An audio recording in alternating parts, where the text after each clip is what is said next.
Indiana Disability History Project, Indiana Institute on Disability and Community, Indiana University. Muscatatuck Oral History, Patty Cook, October 22nd, 2004.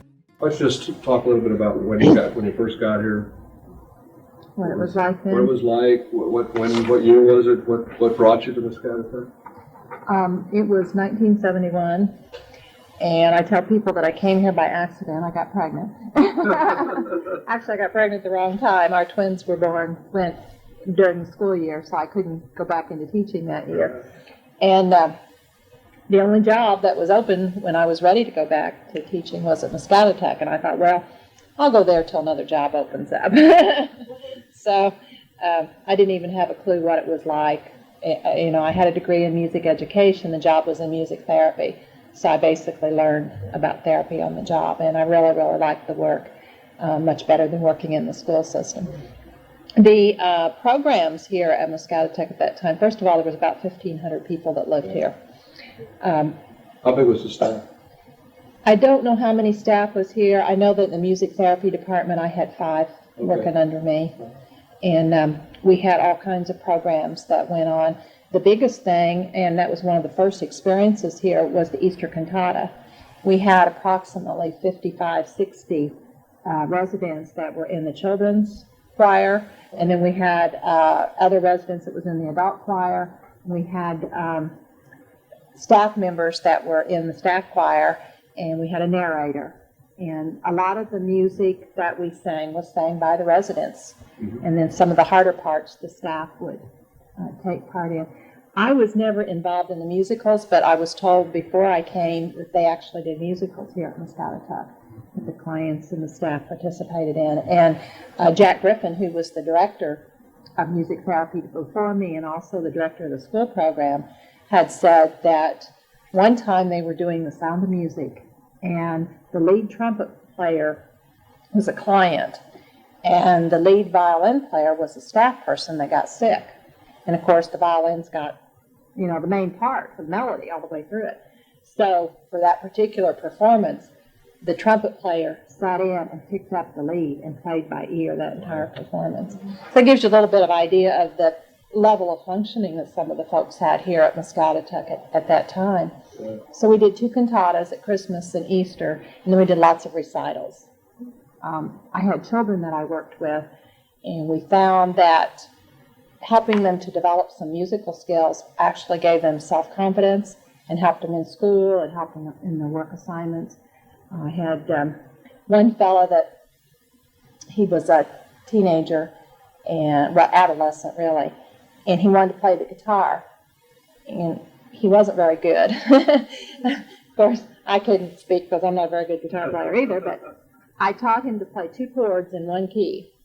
And when we had the recital, I would play the piano, play the melody on the piano, and I would nod to him. And he would play the key of G, and I'd strum the guitar. And I'd nod to him when I was trying to change to D7. And he would change the chord, and we'd go back and forth. But he played the guitar, and it just really boosted his ego. So I could tell you stories all day about the folks, the kids that we worked with and the things that happened with them.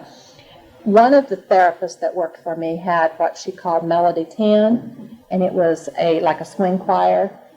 They traveled all over the state and did performances. They actually made a record, one of the long-playing records of the music, and sold copies of that. And the money that they made from selling the record and the monies that they made when they would go out and sing and people would pay them was applied towards the chapel, because the chapel here was all built with volunteer monies. There's no state funding in the chapel at all. So evidently they would go out to these different churches and they would sing, and then they'd pass the hat and bring the money back and put in to the church. So we had a lot of other activities that went on at that time. They did skating in the gym. We had programs on the stage in the gym. They had movies. The projection booth was behind the school, and they had a big movie screen on the back of the school. Mm-hmm. So the residents would all sit out in the grass. Every Saturday night they would project movies up there on just like an outdoor drive-in, except there was no cars. Mm-hmm. And they would have parades. When it came time for Memorial Day, we would have a line of residents that walked all the way out to the cemetery, Those that were in wheelchairs, the other clients would push them, and we'd have a memorial service out there. They didn't have the marching band when I was here, but they did have prior to the time that I was here. They had a lot of dances, street dances. I can remember when I worked down on 08, 09, 10, 11, those buildings, we would have street dances down there often. We'd have watermelon, everybody take a slice of watermelon. We'd have balloon fights, water balloons, things like that. So at the time that I came here, they weren't actually using the greenhouse or the dairy barn like they had in years past, but there still was a lot of growing stuff in gardens, and we would use that then for the folks to eat, and they could grow whatever they wanted to and then have that. We had one guy that would go out in the summertime, and I don't know where he went, but he always came back with a bucket full of blackberries. And he'd sell them to the staff, and then he'd go out and get some more the next day. So there was a lot of activity, a lot more things going on a regular basis than what we have now. Even with all of our staff today and all of the special programs that we have, there was still an awful lot more activities back then than what we see now. So what do you attribute the changes to? Well, a lot of it is due to the different functioning levels. The majority of the people that live here now are profoundly retarded, and a lot of them are multiply handicapped and can't participate in some of the programs. There was a lot of working patients back then. And sometimes the only way you could tell the difference whether they were a working patient or a staff person was the color of the uniforms, because the staff wore white and the clients wore pink. Can you talk more about that, what working clients did and how you got paid in that level? I'm not real sure how they decided who got hired for those positions, because I really wasn't familiar with the voc rehab program, but it was obviously higher functioning folks that they could trust, to be in these different situations. And they did a lot of different things. They worked in dietary. They helped to deliver the food, helped to prepare the food. They worked in housekeeping. They cleaned. They mopped. They made beds. They helped in the laundry. We also had people, actually, clients that were helping other clients. So I know over on Building 7, they had high-functioning individuals living upstairs on 7B, and lower-functioning ladies, well, it was actually girls at that time, downstairs. And the ones from upstairs would come down and get them up in the morning, get them dressed, see if they got their teeth brushed, get them off to school, those kind of things. Years ago, we had a nursery over on Building 21. It's a house back here, and they had the babies, actual babies there. And some of the working patients took care of them. Now, were the working patients paid? Not for a long, long time. Okay. Not for a long, long time. And actually, when the law went into effect that said you can't work if you're not paid, they had to do away with the program, and a lot of people lost their jobs. Right, because I thought that's what I had heard before, and then I thought you said something about they were working, so I thought maybe they got paid. No, they did that without pay, and they were very upset because they hadn't been getting paid, but the job meant a lot to them, and they couldn't understand why they were losing their jobs. It's so important to do every day. Then they also put this patient payroll program that we've got in effect now. They were able to replace it with that, but it took a while to get that done. Not as many people were able to participate, and it just never really quite took the place of that. Well, the nursery that you were talking about, where did the babies come from? Some of them come directly from the hospital. Some of the moms never took them home. Our society as a whole told parents at that time, they're retarded, you don't want them at home, stick them in an institution, forget that they were born. We would have people that maybe mom never even saw the baby. The doctor wouldn't let mom see the baby.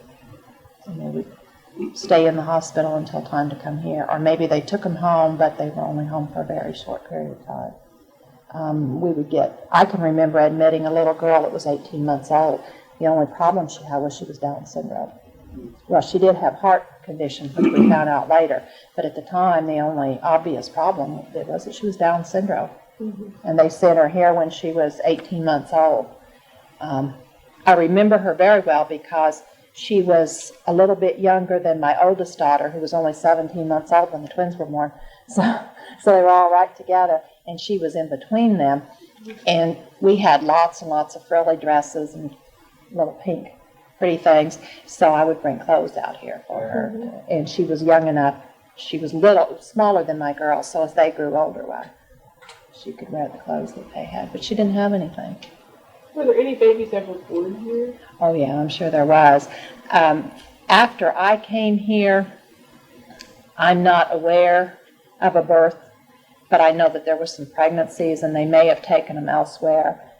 I did not work in nursing service, which basically ran the units at that time, because I was over in activity therapy and education. But pregnancies was a problem, and I do know that they had, there had been some pregnancies, and the assumption that I had was that they'd taken them somewhere else. The babies were born, and then they were adopted out. And I always thought that I didn't like that practice, because they would adopt the babies out and not tell the parents where they came from. And I thought that if both parents were living here, that that's something that the adopted parents should have been told. I don't have firsthand knowledge of that. That's just what I got from the social workers who worked here. They did do sterilizations here. Up until I don't know when they stopped that. roughly? No. But the fourth floor of this building was the surgical unit. So that's where they did that, and other surgeries too that they performed. But I was told that with some people, they were not allowed to go back into the community until they would submit to that surgery. And so would you guesstimate that would have been even in the 70s, or would that have been in the 50s? Or? I'm not aware that any of the sterilizations happened after I came, so I would say it was probably 50s and 60s, possibly some 60s. But I know it was going on in the 50s.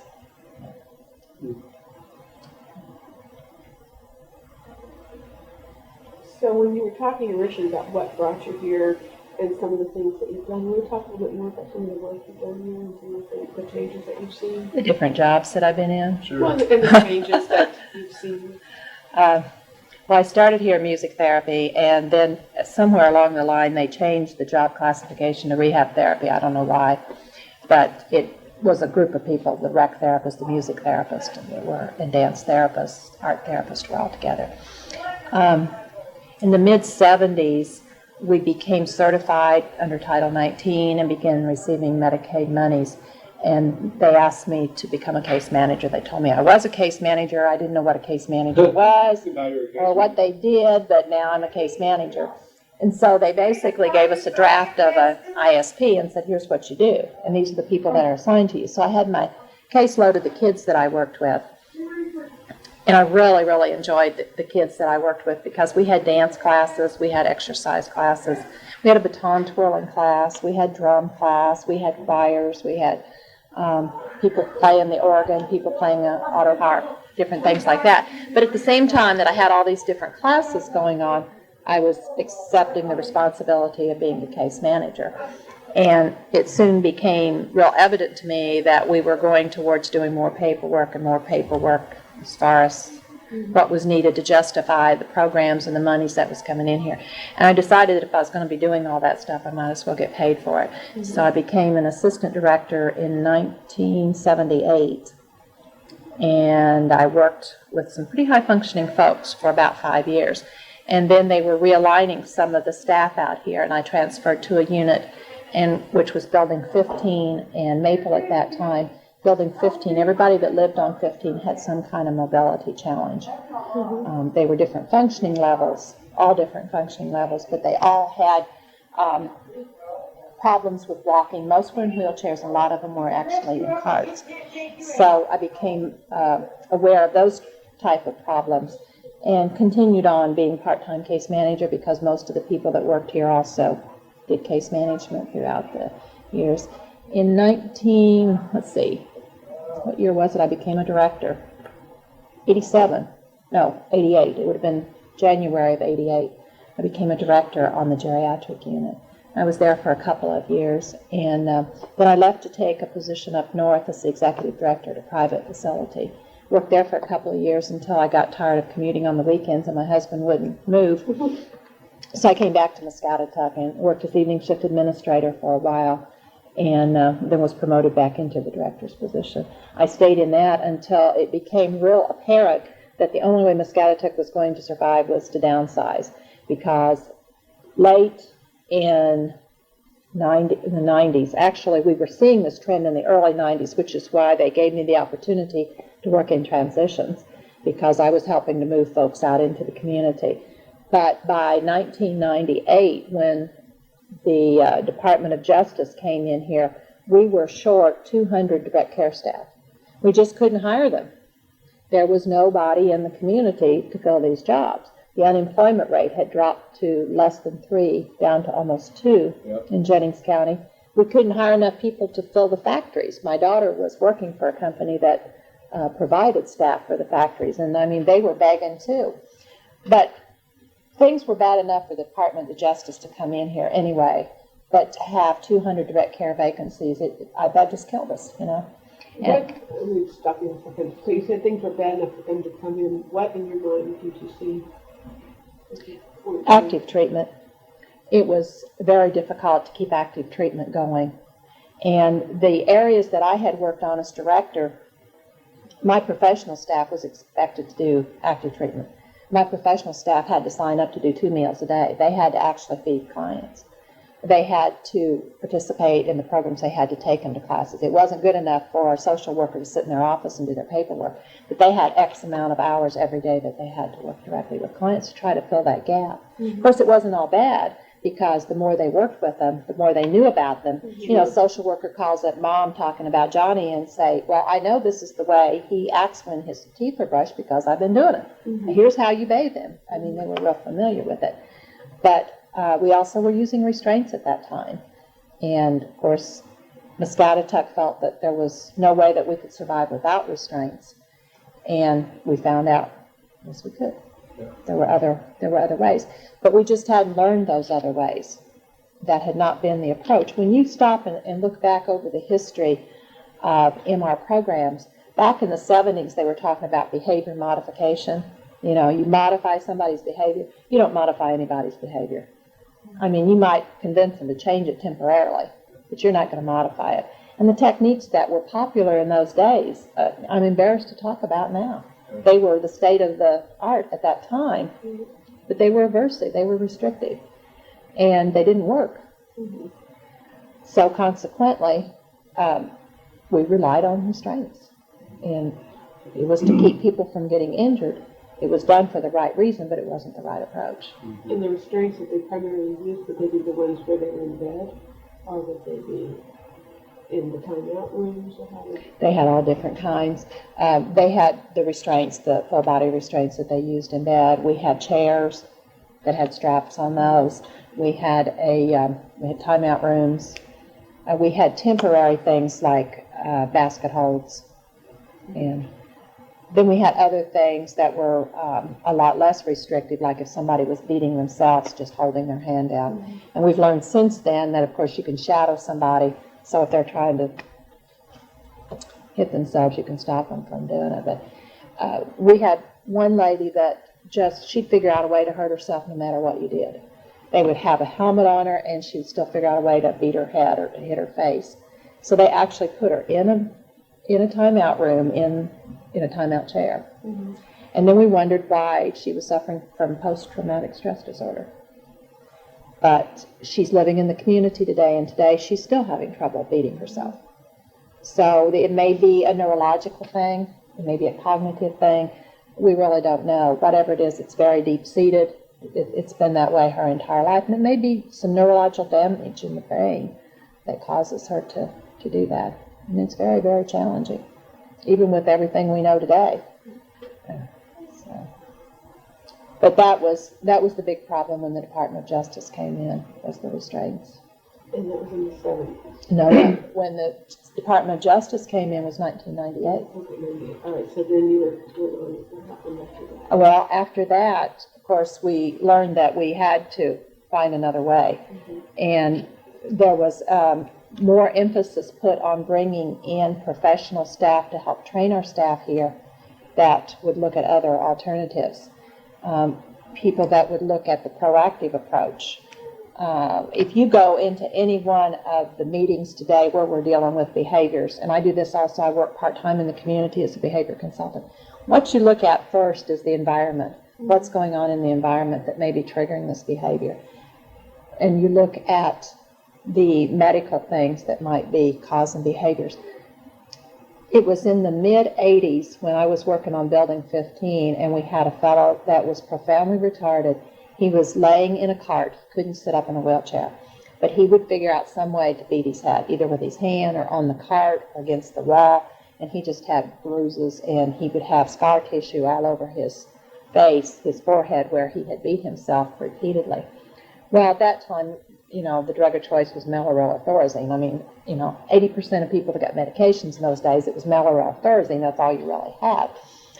And we tracked his behaviors. We tracked the amount of medicine he was given, and there was no correlation. You give him more medicine, he may still be beating his head just as much. You decrease it, he may be beating it less. You don't know. Mm-hmm. And so finally, one day I was in the area where he was at, and I heard one of the staff members say, the way my head feels today, I feel like beating it on the wall, too.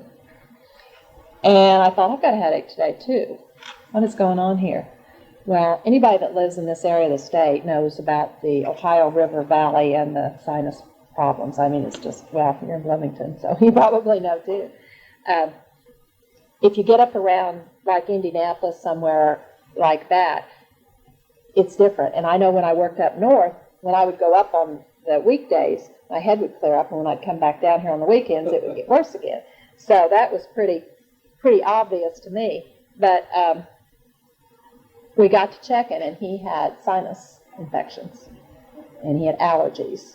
Mm-hmm. And it was really hard to convince the doctors at that time that that might be related to his behavior, that they should even check into it. But they did. They got it taken care of, and we got his medication for him. And better than that, when he started hitting himself, then we actually could give him pain medicine. We had justification to give him pain medicine. That sounds like a big change.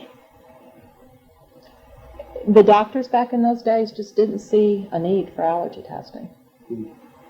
And it was something that we had to convince them was important, and then it was connected to. I can hear the doctor saying, it's behavior, it's behavior. Yeah. It was behavior, but there was a reason. The behavior was trying to communicate something to him. Obviously, this building you're in was the hospital at some point. It was the medical unit. How strong? There were a lot of doctors out here in those days, I assume. For a long period of time, we did have 4. Yeah, we had 4 Vietnamese doctors here for quite some time. They were pretty stable.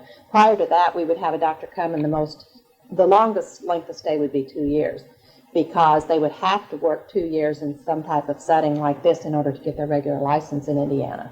So they'd come here, work 2 years, and then go on somewhere else. But we were lucky there for a long period of time that we had these 4 doctors that did stay. So how influential were they in terms of programs and that sort of thing? It sounds like they had certainly some influence.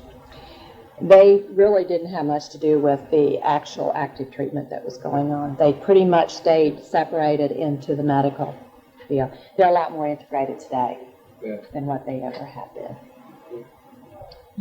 You started out as a teacher, regular ed? Yeah. Elementary, secondary? I had all. I was a music teacher. Music teacher. So the first job I had was junior, senior high school choir and 4 grade schools. So I had 500 students. Wow. After you came out here, what was there? How did the other people that you knew that weren't working here react to your working here? Did they think that was a good thing, bad thing? Was there a stigma attached? Was there any, was there any kind of hierarchy in terms of that? Was there? I don't remember anything. Of course, I lived in Greensburg. Okay. And that was a little bit different than living in North Vernon, because so many people here, had heard all the horror stories and everything. The only thing that I know is years later, when I was in management, I was having a lot of stress issues. And my dad said, well, Patty, maybe if you worked with normal people, it wouldn't be quite so bad. And I said, Dad, it's the normal people that drive me crazy. Working with the clients is a lot easier. And I think one of the reasons, even today, that I like working with the clients, and since I've started doing some part-time work, I can actually work one-on-one with them, which for so many years I've been isolated from the actual therapy. they've got problems, and many of them have emotional problems, you know, and I can understand and I can empathize with that. The kids, normal kids, it's like, what's your problem, you know? Why are you doing this? One of the things that I learned in working in music therapy, first of all, I insisted that they allow me to do some one-on-one work, and that was unheard of because back then, the rec department, they wanted to see how many hundreds they could get at their movie or how many hundreds they could get it because they could put it down and say we have this many people participate. So I really had to fight against the system to get my one-on-ones. But I felt with those people that it was really, really important or I wouldn't do that. They found out that I could work with people one-on-one, so they started sending me the worst behavior problems. Back in those days, you didn't have to put people in school. The law had not been passed yet, and you didn't have to put them in school programs. So they would come from the community. They would be so totally out of hand. I had one little black girl that came into my class. She was quite a character, and they told me, they said, we want you to housebreak her, and then she can go to school. So you had people come from the community here just for music? No, they were admitted here. Yeah, they were admitted here into Muscatatuck, but then they would actually come to my class. And for a while, I was considered, I don't know if you guys know Donnie Hearn or not, North Vernon. Donnie was the principal of the school here, and he listed me as one of his teachers. And he gave me a couple teachers' aides, and they helped me. So when the kids were in the school program over in the school building, and when the teachers took their break, for a half an hour, the kids would come to my class, and we'd just keep rotating throughout the entire day. And did the kids go to school here on ground? So no one left to go? Not at that time. Now, it got to where they would send some people in town and have the others here. Once the idea of mainstreaming started, then they did send people in town. But not the majority of them. The huge majority of them went to school here. Of course, we had folks here that couldn't tolerate being in classes longer than maybe an hour at a time because of their behaviors. We had some autistic individuals. Back in those days, we didn't understand that when you've got somebody with autism, you're not supposed to put them in a room with a bunch of other people that are loud and noisy. And when we tried to do that, well, naturally, we found out why you shouldn't. And instead of giving them their own private class, we just sent them back to the unit so the others could stay in. So. Was the school staff part of Muscatatuck, or were they local school staff who just happened to work here? They were part of Muscatatuck, but the teachers were paid on the same pay scale as the county schools. They actually made a lot more because they worked summers. So they got the same pay scale, but year-round. But they were on the staff of the state. It sounds like you worked all over the place in terms of the different people here. Did you see a hierarchy among the people with disabilities? You know, some people being treated better, or hierarchy, pecking order within the Oh yeah. Could you talk about that? The worst thing that you could be called at Muscatatuck even today is a low grade. What does that mean? That means profoundly retarded. That means they had the high grade and the low grade is what they called it. And who's that? Everyone, people with disabilities and staff? The client, excuse me, I'm expecting a call. Sure, go ahead. Hi, this is Karen. Trying to solicit business. No, the people within their own units, the higher functioning clients here called the ones that were lower functioning or had a lot of ambulation difficulties, they call them low grades. And I could tell you that today you could go out on these units and say you're a low grade, and it'd be a fighting words. You know.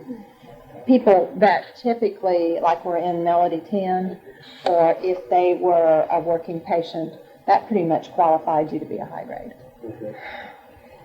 So the staff did not use those terms, although the staff in the past have used some terms that I also shudder to think about. If you go back and read the reports from the 70s or before, they talk about moron, imbecile. Those are the type of terminology that they use then, and it's on paper. Those were kind of considered the medical proper terminology At that time, yeah. Yeah. What did they refer to people as carts or chairs, or was there? They'd say the cart patients. Yeah, they didn't call them carts or chairs, but they call them the cart patients. Something that I believe that everybody, including staff, and I'm probably just as guilty over the years, has assumed that people that have ambulation difficulties may not have higher cognitive skills. And I became very acutely aware of this when I worked on 15. We had a lady over there that had severe cerebral palsy, and she had very little movement. We tried to find a way that she could communicate, and the only way that we could get her to communicate at all was to get a computer screen that had boxes, big boxes on it with words written in it. Then we would put a pointer on her head, and she would point the light towards the screen. But once we were able to communicate with her and they got to where they actually could assess her intelligence, we found out she wasn't retarded. And there's been a lot of other people that have never been able to communicate that had to be at least borderline or mildly retarded, but people assume because they couldn't talk to you, they weren't comprehending. You just brought back a memory for me, because you and I have known each other on and off over the years for a long time. But one of the memories that I heard from another staff was that, and I don't know if this is an urban myth or internally a kind of urban myth or not, but same kind of thing where they talked about someone who was admitted here and they thought that he was retarded and they found out later he was deaf. Does that ring a bell? Does that... I don't remember that specific incident, but I'm sure that has happened probably more than once. Okay. Because people assume if you can't speak that you've obviously got cognitive problems. And there have been people that have lived here that we found out once we were able to test them. And sometimes the reason we couldn't get a good test is because they were psychotic. And when you test them, it didn't show their true levels. And once that was treated, then you could get a good test level. And actually, I can remember one teenage boy that was admitted here, and his sister was admitted at Fort Wayne. He was not retarded, but his parents were. And it was a way to separate them, and then he could go out into a foster home or to a group home because of the care, the problems that he was getting. Well, that's what I was going to ask you. When you got here, maybe even before, how did people happen to come here? They were court-ordered, but there was a long waiting list to get in. And I've read case histories which were pretty tragic because the family was having a lot of difficulty. They couldn't care for the individual. Maybe that retarded individual was actually hurting the other children in the family. Mom had a nervous breakdown. There wasn't money to get the medicine. There was a long waiting list, and they would go through the court process just like they do now, and the judge would order them to Muscatatuck, but they had to wait until there was a bed open and the time came. So. Did you find many people on your doorstep, so to speak, young children just being dropped off? I don't know about that. I wasn't involved with the admission process back then. So we discouraged that, told them they had to go through the court service. As far as somebody just dropping them off and disappearing, I don't know whether that was the case or not. We were talking about the people having trouble communicating. There was a girl that lived on Springdale, and I don't know, she must have been 15, 16 years old, something like that, and was very involved with cerebral palsy. And we got her a device that she could communicate, and one of the first things that she said was, "I want a lawyer." Mm. So that pretty well changed the way people think about folks that don't talk back. But we still, to this day, we've got folks out on the unit that don't speak but understand everything that's said to them. And staff will say things that they shouldn't and then wonder why they put their head through a glass window.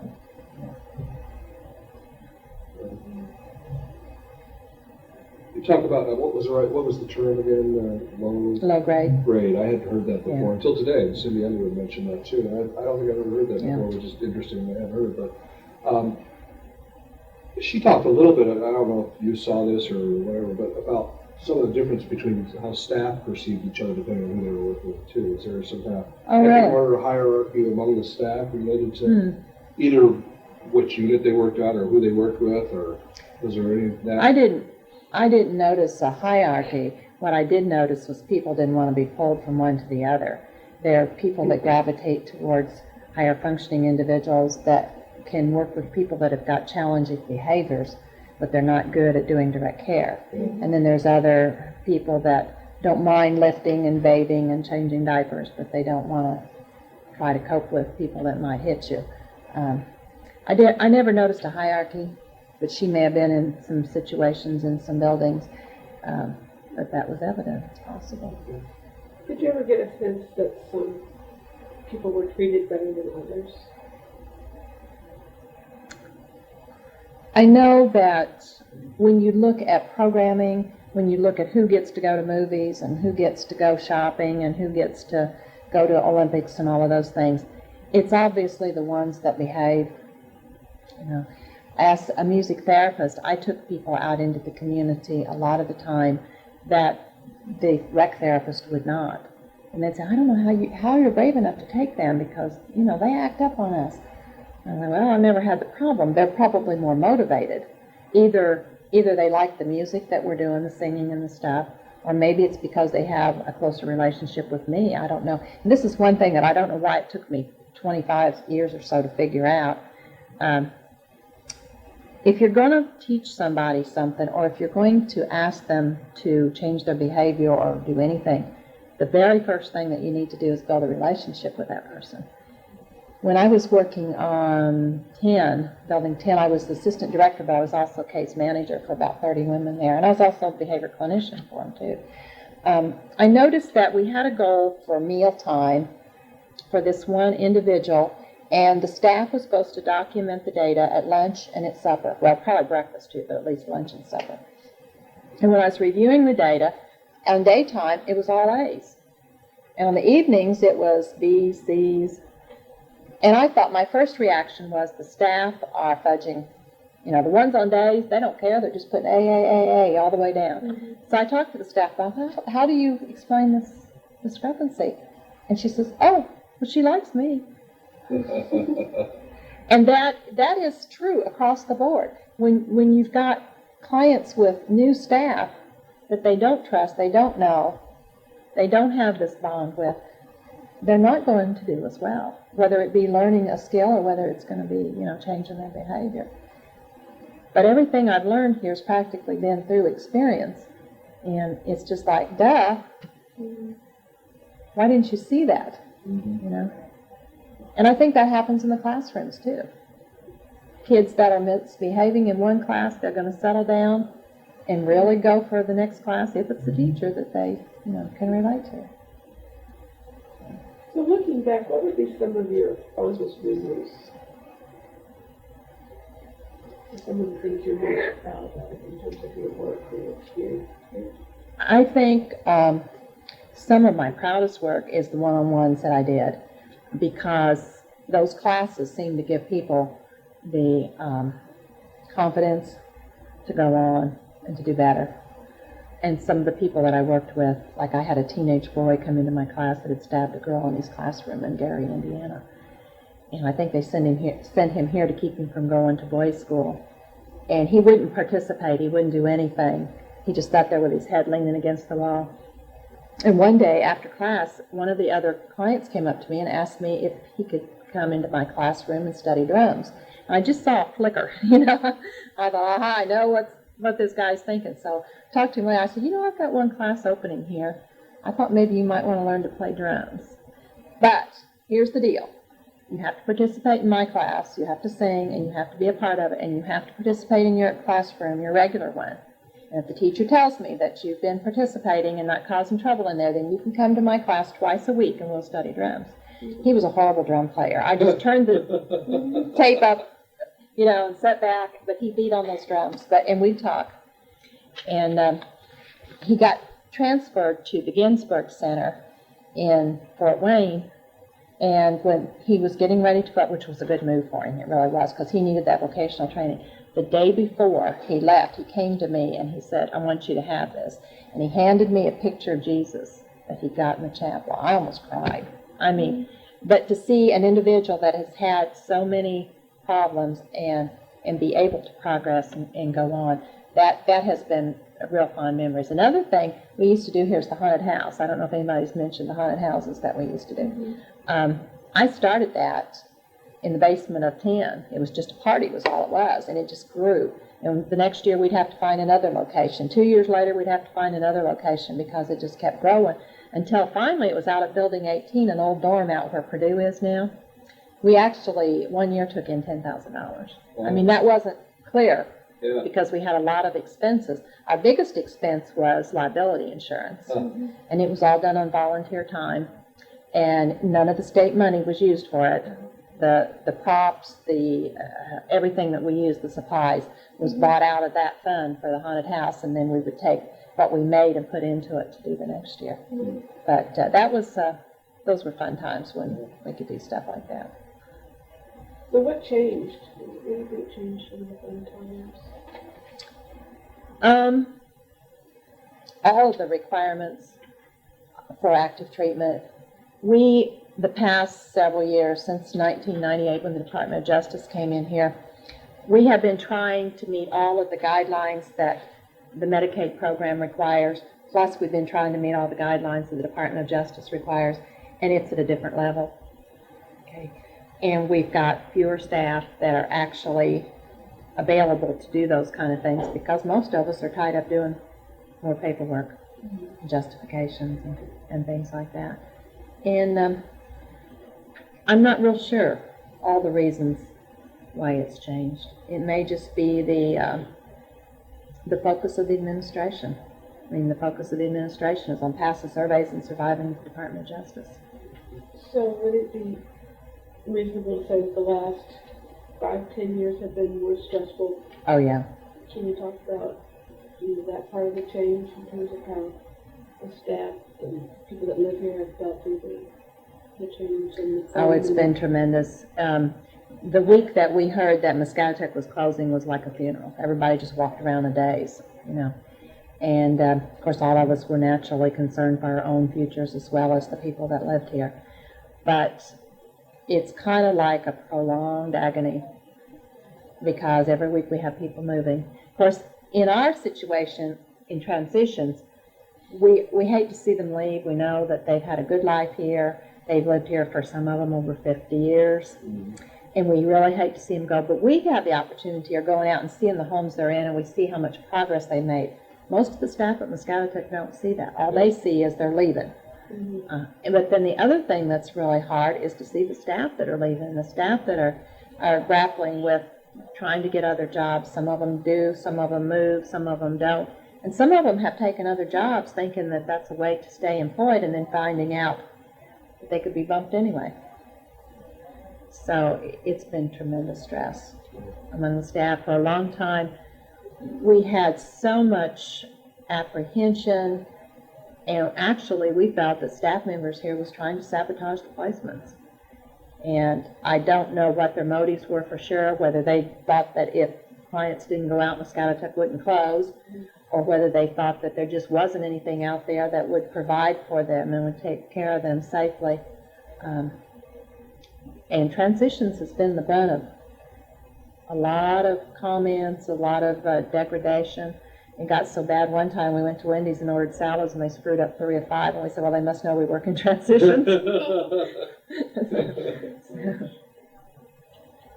Have you had any personal threat or any personal fear? Or I've had people scream and yell at me and things like that, but we've had one staff member that would say things like, well, did you kill anybody this week? Because we'd had people that went out in the community and had a couple of deaths. And, I mean, it was our fault. We did it. Yeah. And I think the only way that transition staff have survived is the fact that we're a team and we all support each other. And when one person's having a really bad day, well, we try to. And the conversation that you were hearing is one of our best stress relievers. So eating lunch together. So what do you think of place closing? Well, I was very upset when I first heard it. Of course, I wasn't aware of possibilities in the community. I wasn't familiar with the waiver homes. I didn't even know what the waiver program was. And I was probably as skeptical as anybody here. But once I became aware of the process and what was available, I think for the most part it's a good thing. I think they should have had more beds at the regional center. See, our folks, it doesn't look like any of our folks will go to the regional center at all. And maybe they don't need to. I don't know. But One person that's designated the regional center for people? there's supposed to be 60 beds that are MRDD. Mhm. But none of our folks are. Basically, what it's turning into is the people from Muscatatuck that are really, really high functioning and have dual diagnosis. So most of our people are not considered candidates for And the regional center is where? Madison. Yeah, okay, is it related to the old gold unit? Is that the That's same? what it's going to be. Yeah. Is the old gold unit, and you know Sounds those like folks. that's the same kind of population that Yeah. I would receive with the gold unit. Yeah, and the folks from here just don't get into that. Yeah, that for the group. most part, they wouldn't do that. Well, the way I understood it is there were going to be X number of beds for people that couldn't folks from Muscatatuck and X number of beds for dual diagnosis. That's not what's happening. It's not happening. They're refusing to even consider our people. I don't think you did that. Everybody from here is either going to be placed or go to Fort Wayne. And of course, Fort Wayne is phasing out too. So A couple of years ago, when we were doing the regional meetings, Southeast region, was definitely. occasional be or how much they intend to pay us. You know, those are minor details that haven't been worked out yet. When you're have to live it, it's not so much. Yeah. Yeah. So, and at first they said when they hired the facilitators, now we know the service coordinators are going to be under BDDS because they already have service coordinators, so Melinda and Ann will be under that program. But originally they said the facilitators would go to BQIS. Well, then after we've been working in this job 6-8 months, I talked to the director of BQIS and she didn't know anything about that. Oh. She said, no, I think you're in BDDS. Well, BDDS didn't know anything about that either. And so several months later, we figured out who our boss was finally. Well, at that point it was Mike Smith, but they created another area, BSOS. So we assumed we would be in BSOS, but I talked to Randy the other day and he said, he said, realistically, there's not going to be a BSOS because that's state-operated facilities and we're phasing them out. I said, so you'll either be in BDDS or BQIS. And I said, well, that's good to know. One or the other. So I really don't know. I thought about retirement. But I like the insurance and I like the state benefits. Mm-hmm. So I'm just going to kind of wait and see. I work for Tina Hageman doing private behavior consultant. She wants me to pick up more of that. So. But I'd really like to stay with the state, so I hope they come up with something that I can actually contribute to helping the people that are already in the community and to, when they run into problems out there. You know, I'd like to be able to be a part of that process to help the providers in the community to make it work. Because I know they're going to have problems. You know, that's a given. But it's a matter of how you deal with it when those issues come up and how you get through them. That's going to make a difference in the long run. Do you have much contact with people that have left? I have quite a bit, and I have a lot of contact with staff. And I was at a wedding last week, and a staff person said, I don't think you remember me from Muscatatuck. And she'd only talked to me on one occasion when I was doing an investigation. And she told me that she was working with two ladies that we had placed. And I thought, oh, yes, I know them well. And she said, you just would not believe the progress that they have made. So we frequently have an opportunity to see what's going on. Sometimes we do what we call success stories. And we'll talk to the families that have been real cooperative, real enthusiastic about the process, especially if it was somebody that a year ago was saying, no way, there ain't no way I'm going to sign that. Right. And then, you know, their individual goes out into the community and they do real well. Then we ask them, can we quote you? Can we write up your stories? And I don't know, have you seen anything that Nanette has done? The book that she's got? Well, we keep giving her more referrals of who to add to that book. So what do you hear from people that have left? What all the same about? For the most part, yes. Now, the things that seem to be the most difficult in the people that I have placed, and keep in mind that I usually deal with the folks that are medically fragile or have a lot of medical issues, my whole caseload. They have a hard time finding OT services, PT services, speech, and when they do, the therapists come in and assess them and say that the treatment's not needed. Well, basically what that means is that therapist is not familiar with this population and doesn't know what to do with them. I mean, you know, speech therapists, obviously they don't need therapy like you would think about with speech, but they do need some type of augmentative communication. They may have dysphagia, they need swallow studies, those kind of things. I'm hoping that the regional center can kind of fill a gap there and have those services available if they can't get them in the community. I've also been trying to link up the therapist here with the community providers. So one of the providers has hired an OT and a PT to work part-time from them, so they can go into the group homes and do therapy. They know those people. But it's those kind of things. Another thing that has been an issue, not just with my folks, but more so with some of the others we've placed, is getting psychiatric treatment in the community. My mother was a healthcare rep for a lady that just died last week that left here within the last 8 years or so. And she had been in the hospital and had surgery for like hemorrhoids. It was very minor. But they took her off of her psychotropic medication. She went to a nursing home to convalesce, still didn't have her medications. 2 or 3 weeks later, she goes bonkers on them, starts beating on them, starts getting totally out of hand. They send her to a mental health center to get her back on her medications. Her condition worsens. They have her in a wheelchair. They try to move her into a different group home. They sedate her. She vomits and aspirates. Somewhere along the line, that doctor dropped the ball. She should not have gone without her medications 3 weeks. She should not have. And I don't know whether it was the doctor at the hospital, the surgeon, if it was the doctor at the nursing home. But so many times we place people out and we'll say, don't touch the meds. Whatever you do, don't. It's taken us 10 years to get them on this regime. And we finally got the providers convinced. But then they'll come back and they'll say, the doctor wants to do this. Or the doctor doesn't agree with that diet. How come they have to have chopped meats? They want to change it, but they don't want to do a swallow study. They just want to change it. So we really need to work to try to educate the medical profession. So I visited the cemetery when it was here, and we talked to people about when people die, you know, people are buried there. The people that have moved out to the community, that basically spent their whole life here, have any of them come back to be buried here? I don't think we've had anybody die since they've been placed out to come back. And we have told them when they've moved, back up until we knew Muscatatuck was closing, that they could. So I asked the other day, what happens? You know, because we had promised the families that. So I don't know what they'll do. Basically, the land is there, and I would think that the Army will have to take over maintaining it. If they wanted to use a burial plot, they probably would have to have somebody else open the grave. See, now the maintenance department here digs the grave.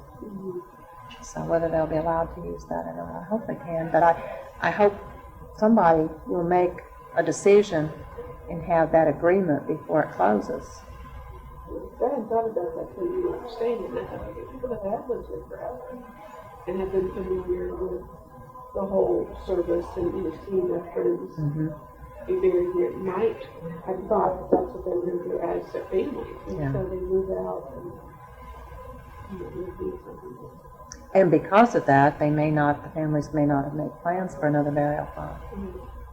Now, we have a lot of folks that are leaving here that have a prepaid burial plan, the irrevocable trust.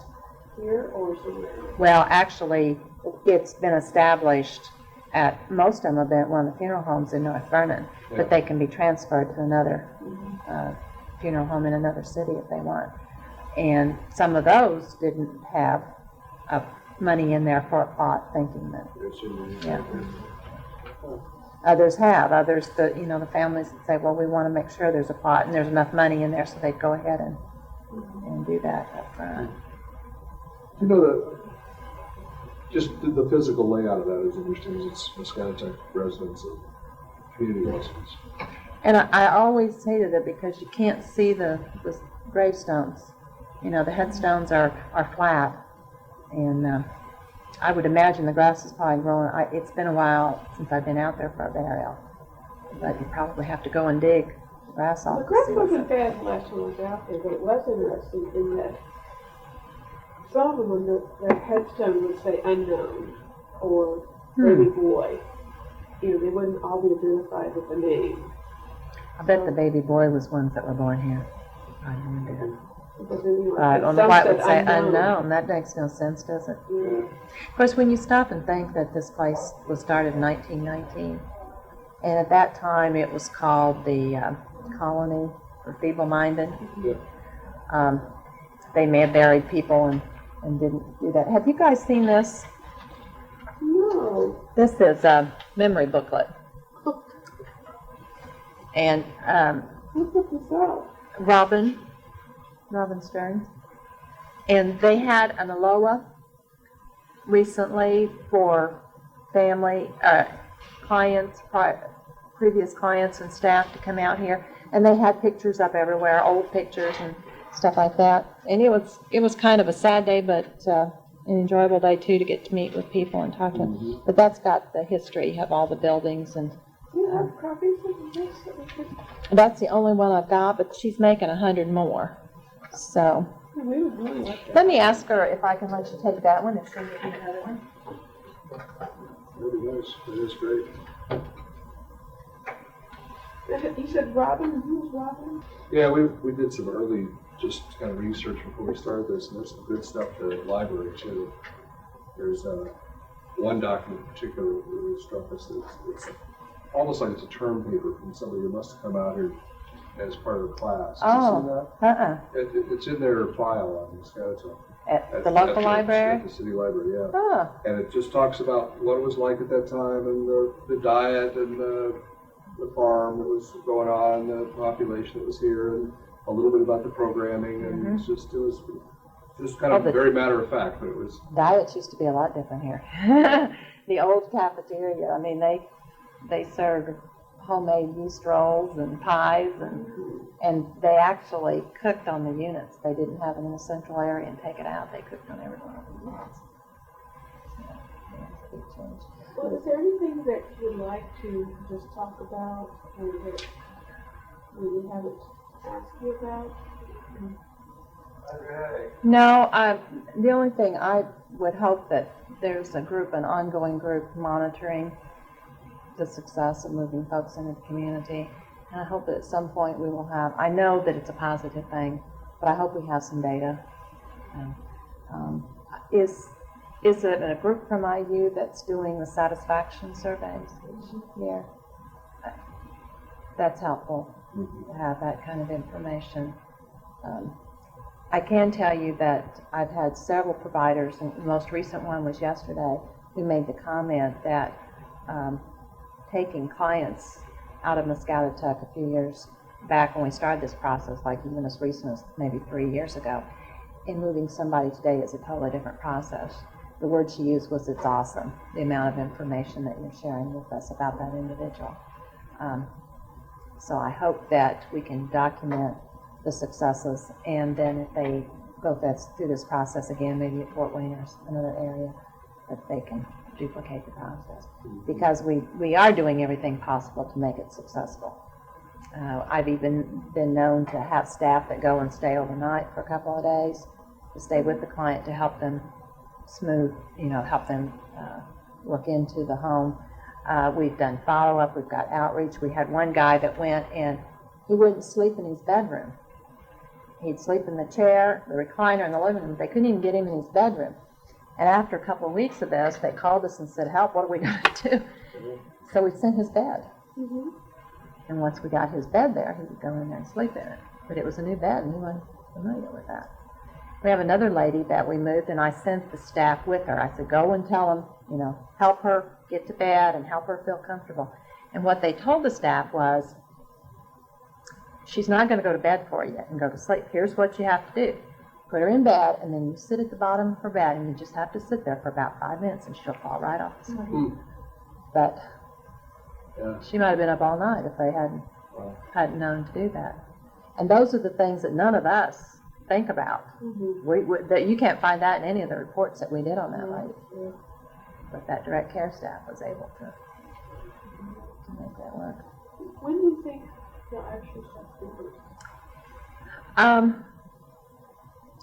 It's anybody's guess. Just guessing, and that's all it is a guess. I'd say March. The reason I say that is the last home is supposed to be open the first week in February, because there was a home that was supposed to have been built in Indianapolis, and one of the people, the brother of one of the ladies supposed to go up there, did not want her going into that particular company. So when we pulled that one out and put her into one of the homes down here, that left the other two we were supposed to have go up there fledgling. So we had to add another home down here, which they just approved, I think, the week before last. And they told them that it had to be open by the first week in February. We have got 62 right now. They're all in the process at some point. I mean, everybody is, but we've got several homes that have to be built. There's 5 homes that have to be built. How many staff do you have for 60? Everyone overall, you know? I think there's about 400. 400 staff still. Yeah, I think that's somewhere in that vicinity. So when they finally shut the doors, turn the lights off, and the ones back, what are they going to do? The people, the clients, because they all have such unique personalities. And, I mean, when they call me from their hospital bed at home and talk to me, and we've had such great relationships. There's been some that, I really had a hard time working with. I had to, okay, calm yourself down and do this. Both the staff and the clients, yeah, miss them. And we already do. It's just, it's a continuing thing. I get tired of going away dinners as much as I like to eat. If we, one of the things we're finding is sometimes we'll go back and review what we've heard and listened to and read, and can we ask them a few more questions? I think we're still at Patty Cook. It's still October 22nd. And interestingly enough, given it's about 10 days from Halloween, Patty had mentioned something about some of the buildings being haunted, so I wanted to ask you again about that. Well, I've never experienced the problems on Building 5, but I've had so many different staff tell me that basement of Building 5 is somewhere you don't want to be at nighttime. And the thing that they notice the most is that they go down there and turn out the lights and shut the doors and go upstairs. They go back down later, open the door, and the light would be back on. And it's happened so much for so many years with so many different staff that there's something going on. I have no idea what, but there's a phenomena there that's real interesting. Personal item, though, Building 15 has always fascinated me, and I worked in that building for probably about 5-6 years total. Every time I've been in the basement of that building, the hot water's been running in the men's bathroom. And I don't usually go into the men's bathroom, okay? But I can hear the water running, and I'd have somebody check it. And of course, being the director and trying to conserve energy, I didn't like to have the water running all the time, so I'd send somebody in to turn the water off. Next time we go back down there, the water would be running in there. Turn it off, and I'd think, well, maybe we've got some staff that for some reason doesn't want to. So one day my brother came out, and he was looking at some of the equipment because we were thinking maybe he could build some equipment for us. We were in the basement, and this was on a Saturday, so nobody had been in the area. We had no housekeepers here. We had no regular staff there. And so we're going down the hall. He stops and goes into the bathroom. And when he comes out, he said, the strangest thing, the water was running in there. I said, yeah, I bet it was the hot water too, wasn't it? And he said, how did you know? And then another time, I was in that same basement, and we had a snoozling room. And we had equipment in there that you'd go up and you would hit some type of a button, a switch to make it work. And this one thing, I kept trying to make it work, and it wasn't working. I thought, well, maybe the battery's dead or something, because I couldn't get it going. I turned around, and I started out the door, and just as I started out the door, it turned on. That's great. Thank you. Music, Redwood Trail. Produced by Indiana Institute on Disability and Community, Center for Health Equity. Funded by the Indiana Governor's Council for People with Disabilities. Copyright 2019, the Trustees of Indiana University.